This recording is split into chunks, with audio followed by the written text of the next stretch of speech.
Stephen, it's a pleasure to talk with you. Congratulations on a very bold film. Thank you. Loved it to no end.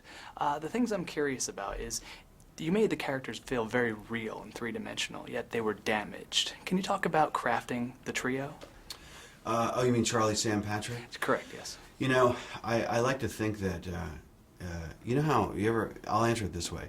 Okay, you walk down the street, let's say right now there's 5 people in this room, okay? Mm-hmm. And every person, and what I walk around with is the point of view of whether it's our 2 camera guys right there, or the lovely sound lady, or our rep, that they are going home to families, and that they all have pasts, and that if you add us all together, there's probably 150 years of experience, and triumphs and love and family and everything else. And so whenever I write, I try to have the same respect and empathy for any character. Mm-hmm. You know, it's trickier with obviously with the movie because you have less time. But if you can really hone in on the essence of each person and the thing that might be holding them back, the thing that they might be struggling with, but at the same time, the thing they're most passionate about or most joyous about, that's how I do it. Mm-hmm. Well, there's a lot to draw from each character because you know, there's a face that everybody wears, but these people have layers and layers of depth, and so it's like they're all trying to hide from something, and they find comfort in each other. Yes. And the interesting thing that I thought was, you know, it's not just important to have people in Charlie's life; it's people who get him. Yes. And going along with the real feeling, you know. Well, that's I think the definition of a friend is a stranger who gets you. Oh, you know? good point. Good point. Well, this felt it was so real. It almost felt somewhat autobiographical. Was that true? Yeah, he's semi-autobiographical, Okay. absolutely. Charlie's very personal to me. Look, not everything he goes through I went through. You know, some of it's story, or some of it's, you know, amalgam, or some of it's just pure invention, because that is the artistic license, and it makes it more exciting for me. Mm-hmm. It's just the straight story would have been, I mean, it would have been interesting, but I'm not particularly interested in telling that. But yeah, there's a lot of personal stuff in that for me. Okay. Well, the way Charlie writes, it's way of his being therapeutic to himself, and as Sam says in the movie, you know, welcome to the island of misfit toys. So he's finally gotten to that level where, you know, people are helping him through his problems. Yes, and that's what the movie did for me. Mm-hmm. See, my island of misfit toys personally was this group. It was that cast and that crew that summer, and all the people I've worked with since. You know, what was therapeutic for Charlie in writing the letters, it was therapeutic for me to make this movie. Not just write it, but make it. Because I've carried some of those images in my head for 2 decades. And now they belong on a movie screen, and they're out. You know, and I've never been happier or more at peace in my life than I am right now. You know, my daughter's 3 weeks old tomorrow, so life is really good. So I've started my own little island. Well, congratulations on that. Thank you. You've sort of taken... Did I cut off your question? No, I'm going to let you go with it. This is your show. I'm just... No. I want to make sure I was actually answering the thing that you wanted me to answer. Yes. We're fine with that. Great. With regards to Charlie and the cast, you've sort of taken that John Hughes, you know, bar of people who are just kind of hiding from themselves and showing their layers. You've taken it to another level.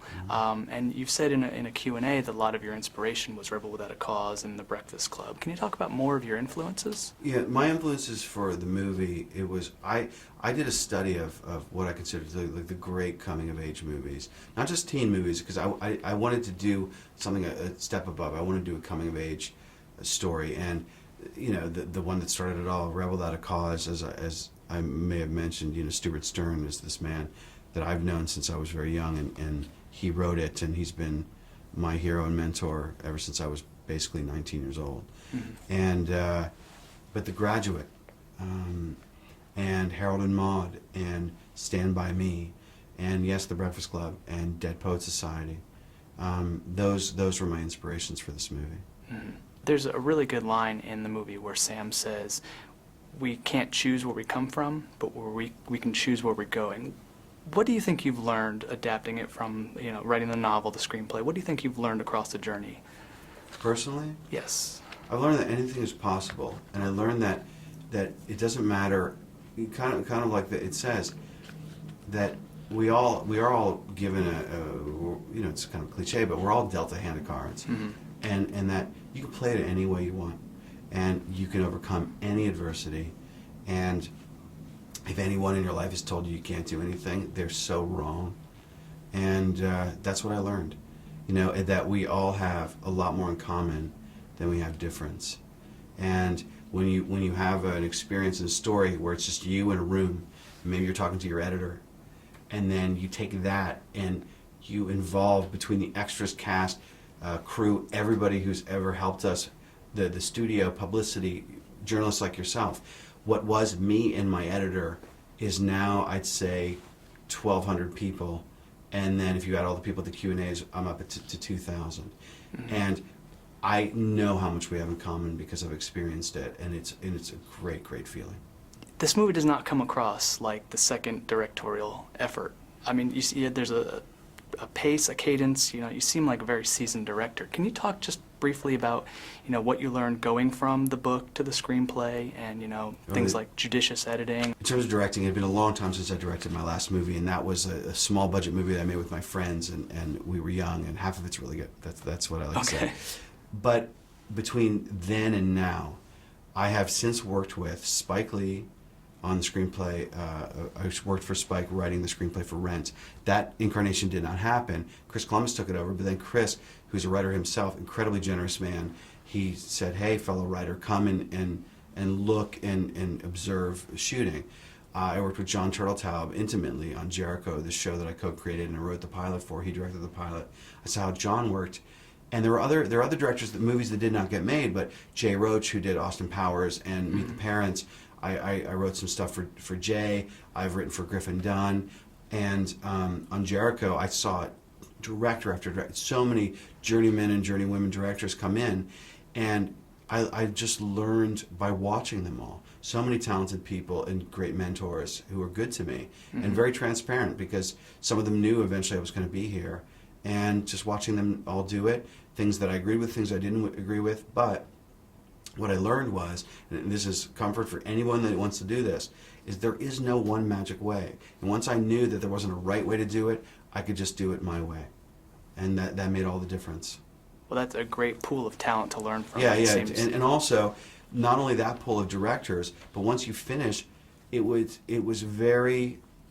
I have tremendous producers. Leanne Halfin, Russell Smith, and John Malkovich, they have so much to do with the success of this movie. Mary Jo Markey, our editor, and some of our additional editors. And I knew, because I knew the novel and the story so well, I threw myself into it emotionally. And I listened to other people to tell me, all right, am I off the rails? Is this right? You know, sometimes you got to stick to your guns, but I had a brilliant, brilliant team, and it was all the difference in the world just to listen to them. Well, it became just a wonderful product. And thank you. Well, Stephen, thank you again for your time. Congratulations on such a bold film. Thank you, and congratulations for your shirt. Thank you.